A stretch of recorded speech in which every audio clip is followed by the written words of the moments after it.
omulungi eyakomedde ku Ugandan Lifestyle. Yeno YouTube channel ezze okuwa ebintu ebisinga amakulu mu ggwanga. Naddala programs zaffe nnyingi naye eno ku luno ewomeddwamu omutwe omuzaana Mariam era nga yitibwa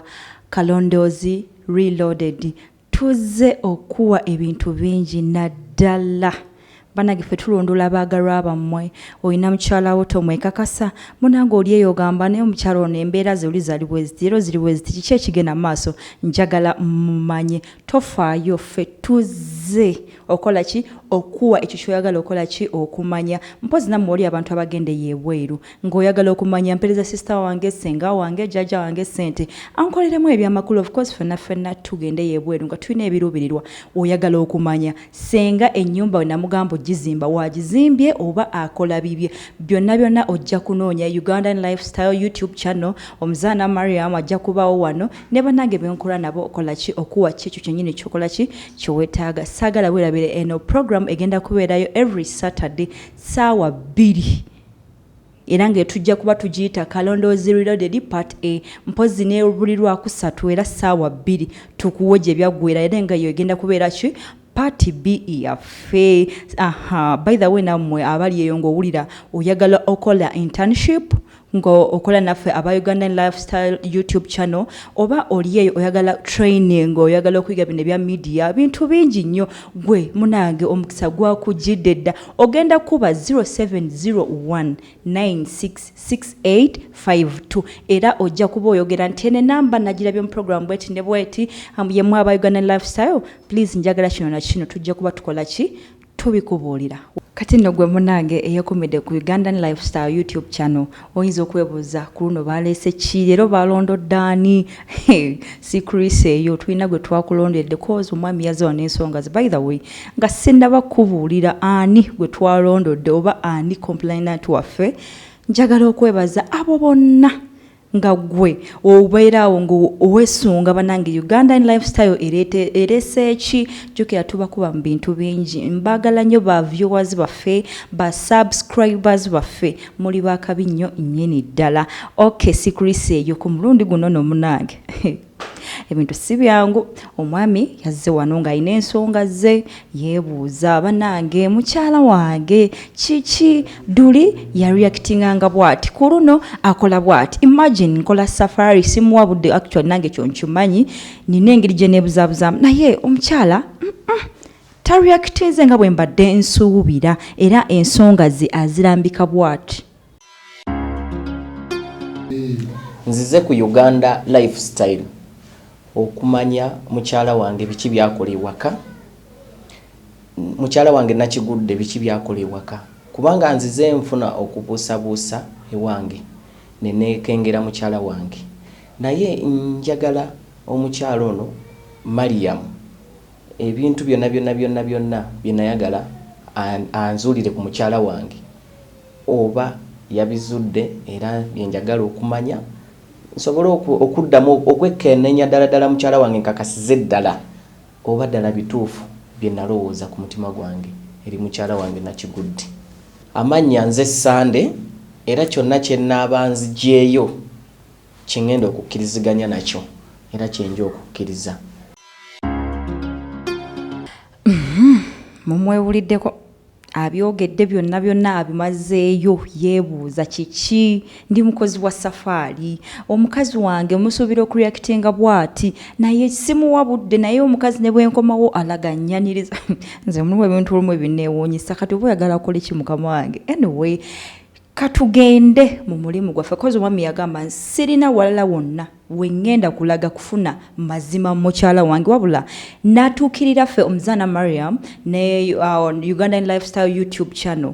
naffe tetwamutenguwa kuba munange yensonga lwaki tujja nokola ki okubaweereza era tugenda kumulaga okuva twatandikira from A to Z tetugenda kubukawo ku S yonna LW tugenda kuba tumuwa step by step era gwe munange ali ku mukutu saagadde banange oba toyina data please oba gwe nkugambe ki naye nga tova ku mulamwa tova ku mukutu tugenda kulaga we twatandikira paka gye byakomekereza omwami mulaba ali wano alistedde Yesu ng'okumanya omukyala yali mwenzi teyali mwenzi nze naawe ali ku Ugandan Lifestyle tugende maaso. omulabi waffe omulungi eyeekuumidde ku Ugandan lifestyle tukyaliwo nnyo nyini ddala tugamba ffe omulimu tetugukomya mu kkubo era mwami Sande nga bwe yatuukirira ng'ayagala okumanya mukyala we nakigudde biki byakola bw'atali ensonga nga zikwata mu ndera gyakola kijatamusuubiramu naffe ne tumugamba tujja kukola ki tujja kukola buli kimu nga bw'okola ki nga bw'okyagala era nga azze wano tukole ki tumubuulire oba tumulage biki bye twasobola okuzuula. Mwami Sande oli otya? Gyendi nnyabo. Oli otya nnyabo? Obulamu bugamba ki? Obulamu bulungi tewulina buzibu. Ozze. Nzize. Ozze osuubira ki? Nsuubira birungi byereere. Wakasa singa wali osuubira birungi byereere tewandizze wano. Anti nina okusuubira nti osanga wali eri nali neemulugunya nga neemulugunya mu kifu. Naye kati wano wenze osanga naafuna ekituufu. Kati mwami Sande kyenjagala okumanya oba n'omulabi kyeyagadde amanye watya awo kizuulibwa nti mukazi waayenda ogenda kukola ki? Mutuufu kyo simanyi na kumanya kubanga ekintu ekyo kikwasa obusungu n'ennyiike oba n'omutima okubanga gweraliikirira nzirayo ntya nsanga omukyala ate abadde ayenda ebintu ng'ebyo. Ate kati bwe kizuulibwa ng'ayenda simanyi na kumanya kubanga ku busungu bwe nnina oba bwe nnyinza okufuna. Kati mwami Sande okyepikira omukyala wo watya tukulagako wano ebintu byaffe mukozi ffe twakugamba abantu tukibagamba tetulondola omu aleese naye tulina okukola ki okumanya kozi gyekikomekera yonna yonna tuba tukola ki twagala okutereeza embeera. Kati watya naffe otukulabibwa n'akantu kamu nga mwami Sande obadde olina gy'otambulirako ebbali. Nze Sande nze gwe Sande nze neemanyi nze Sande neemanyi. Okulayira kubaawo mubaayo okulayira kwammwe kuba bungi nnyo naye nga sagala ndwewo njagadde ndage ku mwami Sande wano ebyo omulimu ngeri gye twakola ki gye twagutandikiramu era nga njagala otunulekooko wano okole ki otunulewooko weetegereze buli kimu okuva we twatandika paka bitwasobola okukola ki okufuna era nga sikurisi eyo njagala osooka otunulyeko wano twagenda ne tukola ki ne tusobola okugwa ku mukyala wo nakigudde si yono yoyo nze ngoyo zimanyi nzimanyi bulungi. Wamuleka alina nviiri zifaana zitya? Namuleka ng'alina obuviiri kale nga bwakaati naye nga buliko wagguluguluko naye nga si waggulu nnyo. Kitegeeza yoona yoyo yennyini. Kati wabanga yoyo kitegeeza twagenda ku muntu omutuufu wano omulaba ekitundu ndowooza okimanyi ndaba nga area yammwe koza nyumba yammwe ena gyeri. Omukyalo ono yagenda bulungi nnyo n'akwata ssente n'agenda ku dduuka n'agula byagula we yavaayo n'ayitako okwo ne kuki ku buno obudaala nnyaanya biki n'abako ebintu byagula tulaba nga watermelon yiiyo ogiraba biringanya n'ebintu ebyanduuza yali agenda kufumba nva era kati ebyo ebintu ng'ebyo babigula ng'ogenda fumba nva kati biringanya wakufumba nva watermelon nga bw'ogamba nti kangende ndyekoko mpolampola ewaka ng'era omukyalo omufumbiira byagula era kati bibyo yali abigula abitwalaka alyeko. Kati naye kati mwami Sande newe kasooka nkireko ekyo kati tuuyo tumulaba amaze okugula ebintu atambula ndowooza yawulira nga ewaka ngenda kufumbira ne bino byengula byonna kasooka enfune wano ekyemisandera restaurant yiyo omulaba ng'akola ki ng'akyama agenda kukola ki okulya naye aba yakayingira bwati okutuula bwati tulaba omusajja naye tetwasobola kukola ki kumutegeera. Olaba feesi twakola ki naye yali musajja mukulukulu nange simutegeera bulungi oba omumanyi wa ku kitundu kyamu tomumanyi? Simumanyi oyo. Kati wuuyo omusajja naye atuula waali naye ng'omusajja oyo twalaba ng'amweyogerezaako naye ng'omukyala takola ki omukyala tamuliiko ekitegeeza nti mukyala wo si ki kituufu ndaba nange tabiriiko omukyala wo si mwenzi okitegeera wano ekikola ki kyetulaga era tulaba nga amaze okulya emmere akola ki atambula ali mukola ki kugenda waka yekka takyamyeko wala era yamala okulya emmere yagenda direct waka tulaba nga gulawo gate ayingira naate wano awaddako tulaba nga omukyala wo ayingira mu nnyumba bambi ng'ayina ennaku mpitirivu because era omuntu era omulabirawo face expression ekulaga she's happy she's not happy. Kiyinza okuba gwali mukkuto kati olaba abadde ava mu hoteeri n'agenda eka kati guyinza okuba gwali mukkuto gw'okkuto onyiga bunyizi ng'akooye sooka omulaba yenayina atudde mwene entebe atadde ku tv biganya okwaka azeeri kati olaba atambudde avudde mu hoteeri n'atambula paka waka ogasseeko obukoowu bw'emmere ogasseeko obukoowu bw'okutambula n'atuuka ewaka ng'alaba kwegamba alina kuwummulamu ng'atunulera ng'omukoowu kaba ndaba era tewali nnyo kyamaanyi wuuyo era atula mu ntebe mukazi watu naye ng'alabuga nti mwennyamivu mami Sande omukyala mwennyamivu omulabi mulaba kale ngadde nnyo okuumira ennyo wano olabe bwe watutuma tubizuo osobole okukola ki okubitegeera tulina emizi gye twazuula mu mukyalawo simanyi oba wali ogimanyiiko oba bwe kugenda okuba omulundi gw'okukola ki okusooka okukola ki kumanya mbadde nkyakunyonyola wali ng'atuuse mu nnyumba yebo era nga bw'okola ki nkiraba wuuyo sooka omwetegereze olabe wetegereza kati wuuyo yamala ndowooza okuwummulamuko ng'ekikoowukoowu kikoze eki kimuweddeko era mu lugoye lwe lwe lumu olumyufu okitegeera mu ddiro lyammwe lusi eddiro lyammwe lyero lyennyini era n'ekiteeteeyi ekyo nkimanyi bulungi kuba gwe wakigula omisando balina ogulya ku bakazi engoye oli musajja mulungi mukyala wange oyo munnaayo mugulira kati we yamala okuwummula tumulaba nga buya akwata ebintu byejjukira yalina akaveera ke ebintu byeyava okukola ki okugula naye tulaba byonna agulawo ekisenge netugamba yiye bino ebintu byakufumbibwa lwaki abitutte mu kisenge twali tumanyi nti oba bitwala mu fumbiro akasitowa yakayitako teyakagula yagenda direct mu ki ndaba agendera mu kisenge ekyo kisenge kyammwe kyekyo kyennyini kuba olaba engoye amasaati go empale ezo engoye zammwe ziizo osobola okukola ki okunjulira obuliri bwammwe era ndowooza okola ki bwewo bwennyini kati n'engoye zange ziizo nziraba ku buliri ekituufu ekyo tukoze bulungi ngoba okola ki ng'oziraba kati wuuyo omulaba akutte watermeloni agiggyeewo agitutte mu ddiiro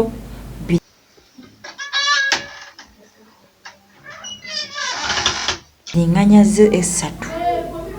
zitaddawo wansi zo tazikoze eki tazifulumiza kisenge wabula afulumiza watermeloni n'agitwala wa mu ddiro lyammwe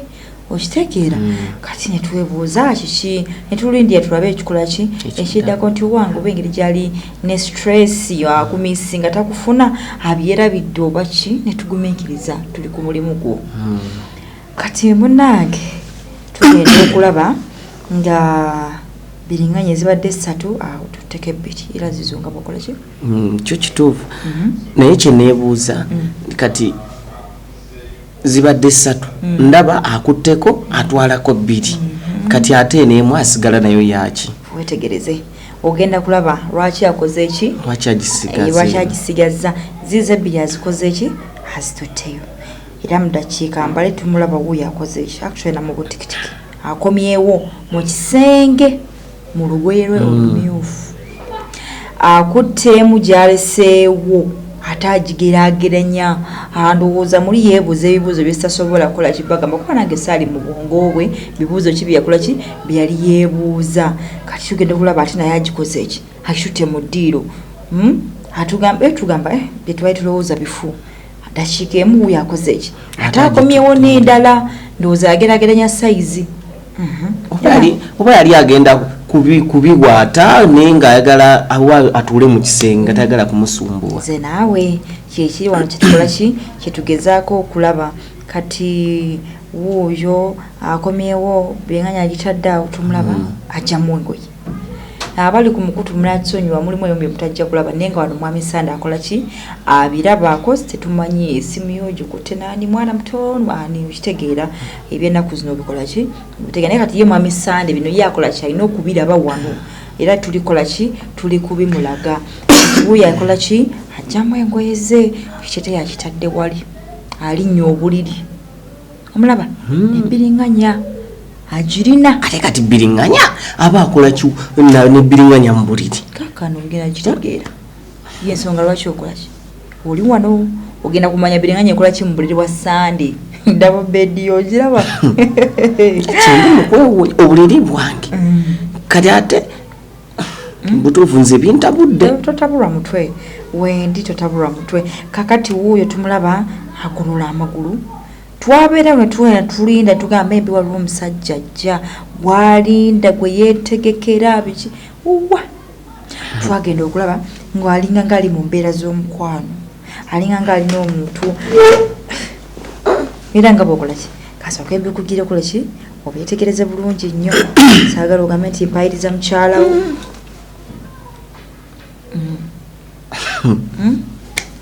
bannange ebintu bizibu naye simanyi oba kiki ekiri mu ggwanga ate kiki simanyi kuba kati tunuulira ebintu ng'ebyo birabe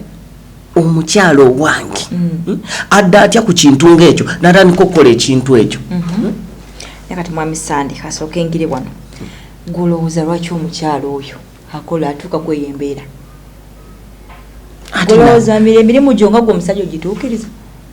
emirimu gyange ngituukiriza ate lwaki yali badde akola ebyo nange kyendi mu kwebuuza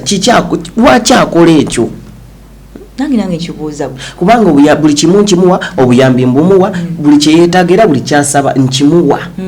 buli kimu kati nze ndabe n'embeera eno erina gyetusindika nti waliwo kyotakola ki kyotatuukiza kozi omukyala watuukira kweyembeera kitegeeza nti waliwo kyotakola nga gwe omusajja kozi mwami Sande olaba abasajja muyina ensobi emu muyinza okulowooza nti ozimba amaka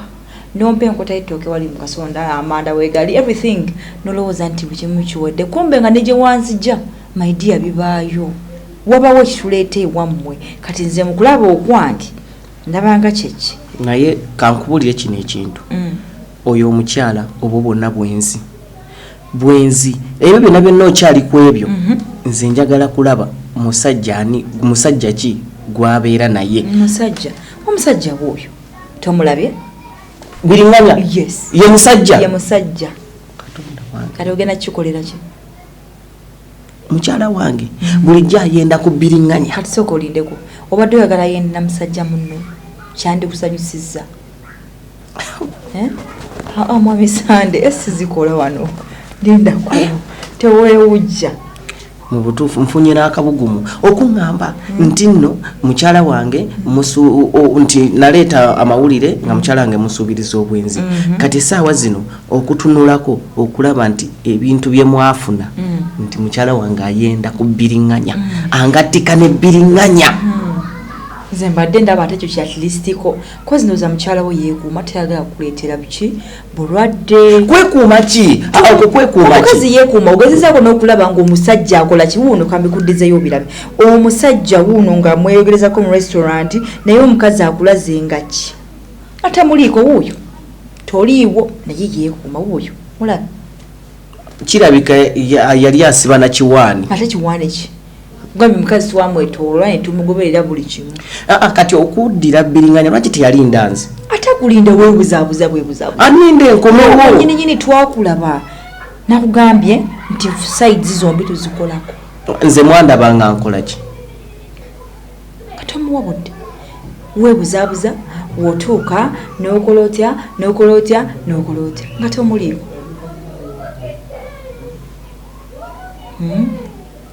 kati ki ekiddako obulaga tukole ki yongera ogenda mu maaso n'okundaga ebirala kuba sinnafuna mazima sinnafuna bukakafu osanga okukwebuzaabuza nga waliwo ekirala kati mwami Sande olunaku olulala ndowooza mambi mukyala wo nooba yali atege era kino nja kubeerawo nga nkikujjukiza buli kaseera nti wotuwa wano fe omulimu tetukuwa kyoyagala kumanya oba tujjayo mazima gali mu kyo okitegeera era genjagala kati mwami Sande wangi nina ekintu kira kyenjagala okumanya nga sinaba kweyongerayo mu birala byonna ku mukyala njagala okumanya nkolagana ki gy'olinawo ne ssenga ssenga akyuba ngamba ssenga nakigudde mukyala we senga ogamba senga wa mukyala wange sinnagambako sinnabakugambako kunonooza ebyo owange okuyisa kunonooza ate kati ebyo binonooza byaki noonya mazima saagala kunoonya ku kiki oyagala nakugamba nnoonyeza mukyala wange anti kati nange nenkugamba nti saagala kumanya saagenda kukola kiki oyagala wabula njagala kukola mazima kutereeza mbeera buli kimu kozi era wagenda okujja gyendi nga bikulemye okitegeera singa wali olowooza nti nzija kunonooza tewandinoonyeza gwe wannoonya Sande jjukira nakuwa omulimu kunonooza mukyala wange biki byakola era nabireese dda kati sinnagamba nti genda ononooze ssenga njagala okakkana oba sekyo tukome wano programu ekome kale tweyongereyo okay kati no tujjaga tubeere bakkakkamu mwami Sande mbadde njagala mmanye enkolagana ki gy'olinaawo ne ssenga senga wa mukyala wange lwaki osooka n'okola ebintu bino tonaba nakutuuka waka sookumbuulire wanaani ono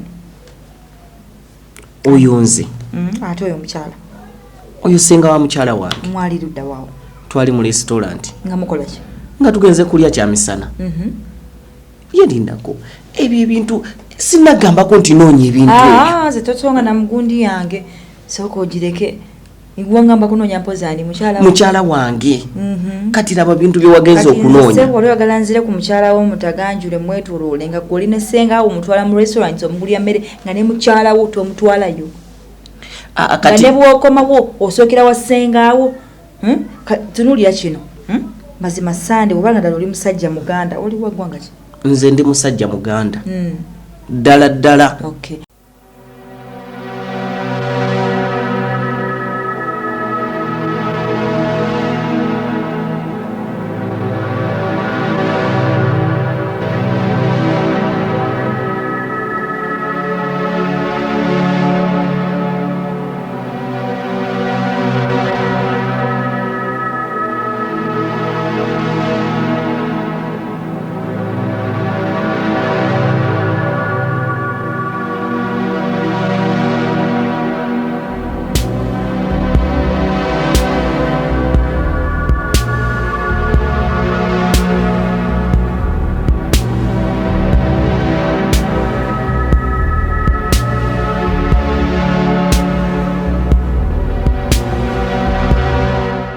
tukoze bulungi njagala otunule eno pichi yani ako kapiki kange ntambulirako nga ndi mirimu gyange egy'enjawulo ani oyo gwali owese oyo senga wa mukyala wange senga wa mukyala nakutuulamu bwatyo kibiki ddala ddala omusajja omuganda biki ebyo byoba olimu nali mutwalako obutwazi tumaze okulya neŋŋamba kamuvugemu muzeeyo nga mukyala wa bimanyiko ebyo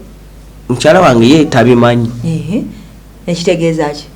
tewali kyanjawulo kigenda mu maaso nkolagana ki eriwo wakati wo ne ssenga wa nakigudde Sande nina okukolagana naye ye ati nedda ebibuuzo byombuuza bingi wegala nkubuuza bimeka njagala ondaga ebintu mukyala wange byakola nze njagala mmanya lwaki okola bino ebintu nga mukyala wo tamanyi kyokka ngaoyagala omanye mukyala wo byakola kati lwaki mukyala wange amanya ku ebyo lwaki amanya ku ebyo wani akugambye nti mbimulaze nze mbiraze gwe era mbuuza Sande wano si ogwe Sande yenze kenyinira mukweraba ibweraba kitukoze bulungi lwaki opepeya n'omukyala omukadde ate nga ssenga wa mukazi kale omukyala oyo sipepeya naye naye mutuufu kwegamba engeri gyali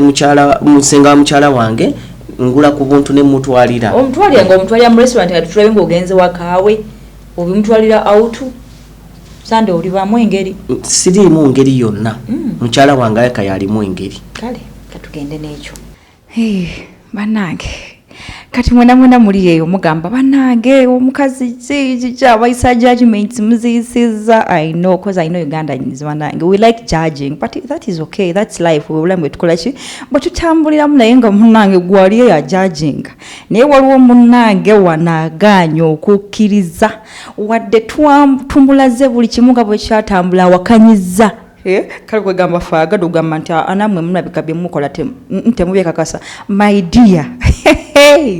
mama nyabo saagala weerabire nti ffe buli kimu ekyaffe twakikola nga bwe kirina okukola ki okukolebwa naye ate ogenda kubanga otulinda. Saagala ove ku mukutu tulina okubigoberera paka wa gye byaggweera era ebyo ng'ogenda biraba ddi ku Lwakusatu ssaawa za 2 era omuzaana Mariam nja kuba nkola ki mbeerawo okulaga buli kimu nze kye twagala ogende okuva mu maaso ga kamera zaffe ng'omatidde okakasiza nti bannange abantu bano kituufu balondoola bye bakola gye bikola ki gye biri. So n'olwekyo tulindirire buli Lwakusatu. Remember I told you every Saturday and every Wednesday sawa zezimu tujja kuba tukulaga gye byatandikira then ebyogwera eri ku Lwokusatu tumaliriza bulungi nnyo indala tuleka anything unturned. Okitegeera gwe wenna eyekumide ku Ugandan lifestyle saagala weerabire nti tugaba internship ne training media yago kuyiga ku presenting editing everything buli kimu okikola ki gye kigendera or just dial 0701 966852 gwe munange tukubire tujja kuba tukola ki tukuwa ekyo kyennyini kyoyagala. Nkoze ne munange ku camera producer wange Wycliffe Edgar Sari omulenzi owakabi.